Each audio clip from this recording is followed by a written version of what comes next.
Umar, champions trophy का आपने जिक्र किया तो आपकी राय भी बड़ी अहमियत रखती है। पाकिस्तान के लोग क्या कह रहे हैं इस बारे में कुछ राय जानी जाए, लोगों ने कुछ अपने ख्यालात भेजे हैं, तो हमारे पाकिस्तान में लोग क्या कहते हैं इस हवाले से कि चैंपियंस ट्रॉफी में जो अभी बयान आया है इंग्लैंड क्रिकेट बोर्ड के ऑफिशियल्स की तरफ से, इस पर लोगों की क्या राय है वो भी सुनते हैं। इंडिया को ये कदम बढ़ाना चाहिए और दोस्ती की तरफ, अगर पाकिस्तान इंडिया में जा सकता है तो कोई मजायका नहीं कि इंडिया भी पाकिस्तान में आए। अगर नहीं भी आता ना तो चैंपियंस ट्रॉफी ये पाकिस्तान में ही होना चाहिए, ये पाकिस्तान को स्टांस लेना चाहिए। इंडिया को भी चाहिए कि वो भी इसमें जो है ना नरमी इख्तियार करें, क्योंकि क्रिकेट जो है वो कोई जंग नहीं है, वो एक खेल है, खेल को खेल समझें। अगर इंडिया पाकिस्तान नहीं आता तो आईसीसी को चाहिए कि इस पर एक्शन लें और इनके इंटरनेशनल जो गेम है इनको बैन कर दें। पाकिस्तान में चैंपियंस ट्रॉफी होनी चाहिए।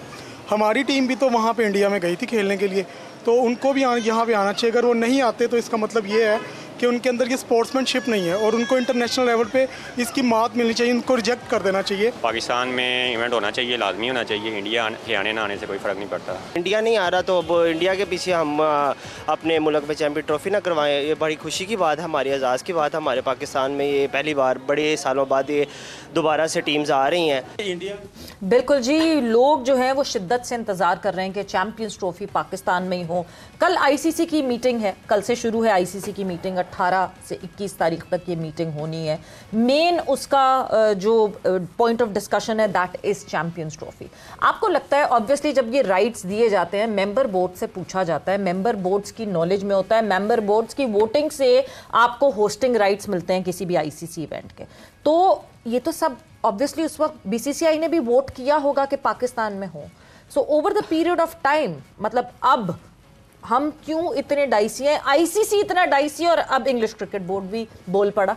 देखिए डाइसी का वर्ड हम लोग ज़्यादा फ्रस्ट्रेट हो रहे हैं बिकॉज हम खुद ही ढोल बजाना शुरू कर देते हैं कि अभी ना इंडिया ने ना किया है ना आईसीसी ने कहीं क्लियर कट ये बात बोली है कि पाकिस्तान होस्ट नहीं कर रहा। हमने ही ज़्यादा ढोल बजाया कि हम इनसिक्योर फील कर रहे हैं बिकॉज पिछले 1 साल से हम ये सुनते आ रहे हैं जब इंडिया पाकिस्तान की बात आती है तो we just got very defensive. Pakistan है इस मामले में डिफेंसिव होता है और हम चीज़ें होने से पहले अखज़ कर लेते हैं कि यार ये नहीं हो, इंडिया नहीं आएगा because just we have precedence. Asia cup पे वो नहीं आया, एशिया कप डिफरेंट एक बॉल गेम है। आईसीसी में जैसे आपने मेंबर्स बोर्ड की बात की, आईसीसी में कंट्रोल बाकी बोर्ड्स का भी है, सिर्फ आईसीसी अकेला कंट्रोल नहीं कर रहा। और आईसीसी जो वर्किंग बॉडी है ये कोई आईसीसी की अपनी बॉडी नहीं है, ये नंबर ऑफ मेंबर्स मिल के बॉडी बनाते हैं। और जो आपने बड़ा मेजर पॉइंट रेज किया है कि इन तमाम बोर्ड्स ने एग्री किया हुआ है, साइन किया हुआ है एग्रीमेंट, और यही वजह है कि ब्रॉडकास्टर को सेल किया गया कि इंडिया में होगा। इस पूरी चीज़ों में ब्रॉडकास्टर बहुत इंपॉर्टेंट होता है, वो भी ऑन बोर्ड है।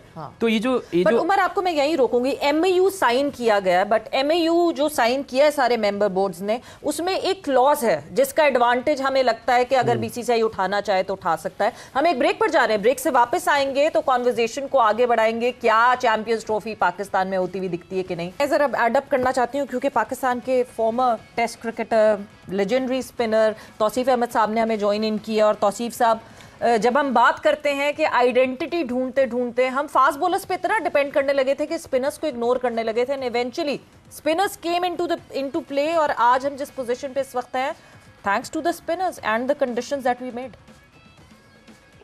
जी हाँ, बिल्कुल आपने ठीक कहा। और कसूरवार कौन है ये तो सबको मालूम भी है, ऐसा नहीं है कि नहीं है।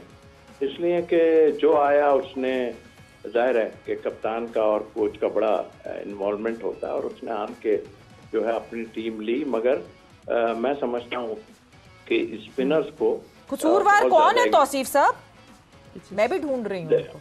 कसूरवार तो देखिए अभी मैं किस का नाम लूँ उसमें। हाँ, बहुत कोशिश की गई और इस तरह भी कोशिश की गई कि जी आप को इनको भेजा गया श्रीलंका में, सॉरी बांग्लादेश में साजिद को भेजा, वहाँ उन्होंने 5 आउट किए और उसके बाद फिर उनको 5 या 7 आउट किए थे, फिर उनको इग्नोर किया गया। सकलैन साहब उस वक्त मौजूद थे।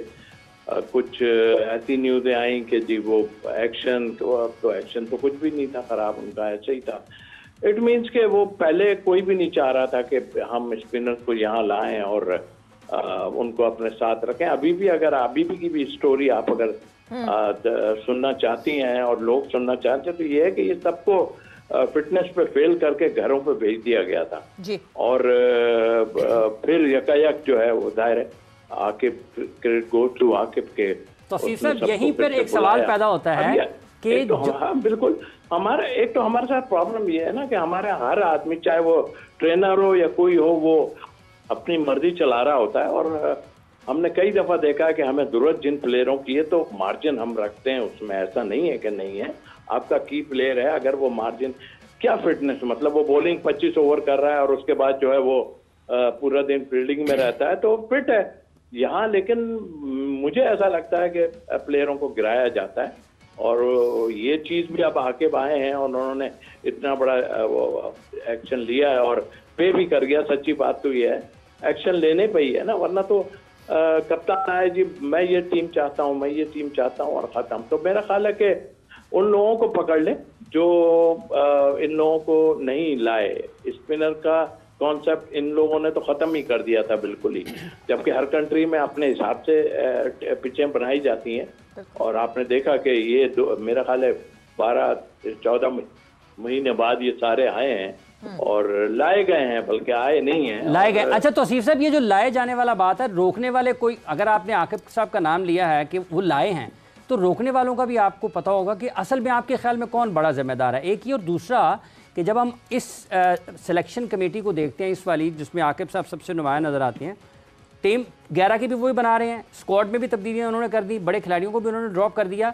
तो ये जो टीम मैनेजमेंट है पाकिस्तान के पास बड़ी तादाद में गैर मुल्की हैं, लेकिन कामयाबी तो अपने लोगों की वजह से, उसकी तरफ अगर हम जा रहे हैं तो अपने लोगों की वजह से जा रहे हैं। फिर नहीं, आपकी बात बिल्कुल ठीक है। एक्चुअल अपनों में भी बड़ा प्रॉब्लम है, इसके लिए तो बड़ा टाइम चाहिए बात करने के लिए। और फिर वही होगा कि हम जब बातें करेंगे तो ऐसी बात करेंगे, मुंह पे कुछ होते हैं लोग, पीछे कुछ होते हैं। तो ये एक वजह है जिसकी वजह से जो है हमें बाहर की तरफ देखना पड़ता है और चीजें बहुत नजर आती हैं, सामने हैं सबके। अभी भी आप देख लें कि जो आपके अपने भी आए हुए हैं ना, तो वो भी जो है वो सही डिसीजन नहीं ले रहे। कि क्या करेगा अभी गिलेस्पियान के, सारा तो अजहर महमूद देख रहे थे सब कुछ, तो अजहर महमूद को नहीं पता, बल्कि अजहर महमूद को कहाँ से पता होगा। हम जब सिलेक्शन कमेटी में थे तो हम दुबई में मैच खेल रहे थे, वहाँ दूसरी श्रीलंका ने 3 स्पिनर डाले, इन्होंने 4 पेसर डाल दिए। तो ये बॉलिंग कोच थे, ये जब आए तो मैंने पूछा यार आप ये क्या किया, आप बताएं। बोले मेरे से पूछते ही नहीं है। अब ये तो हाल है। और फिर उसके बाद जो है वो दोबारा से जो है वो पैराशूट से आ जाता है आदमी।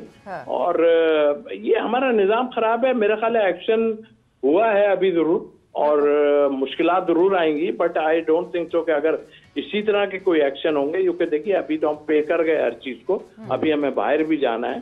तो इन चीजों को देखते हुए आप फिर सारा कुछ करें, ये तो बड़ा मुश्किल काम था जो हमने बाबर को ड्रॉप किया है। स्पिनर आपको कैसा लगा है तौसीफ साहब? बैसियत स्पिनर आपको कैसा लगा है? क्योंकि स्पिनर्स आउट किए हैं ना। जी बिल्कुल सर, इस वक्त तो आप अगर दिल का हाल पूछेंगे तो मत पूछें क्या है। यकीन करें कि बड़े अरसे बाद हमने ये चीज देखी और मुझे खुशी की बात ये है कि ये बोल आ गए हैं दोबारा से जिनको इग्नोर किया गया, बहुत ज्यादा इग्नोर किया। तो मैं जब भी चाहता हूं कि उन लोगों को पकड़ें और मौजूद हैं वो अभी। तौसीफ साहब, आप बहुत इस बात पे वजन दे रहे हैं कि इग्नोर किया गया। आयरनी तो ये है कि एक फास्ट बॉलर ने इन सिलेक्टर्स को सिलेक्ट किया, ऐसा आकिब जावेद की बात करें, बट पीछे आपने नाम लिया कि जब एक स्पिनर थे जो कि इस मिक्स में थे, जो हेड कोच थे सकलैन मुश्ताक साहब, उनके जमाने में स्पिनर्स को इग्नोर किया गया। मतलब ये समझ नहीं आ रही, कुछ जुड़ नहीं रही बात। और इग्नोर चले, आपको जरूरत नहीं है ना टीम में।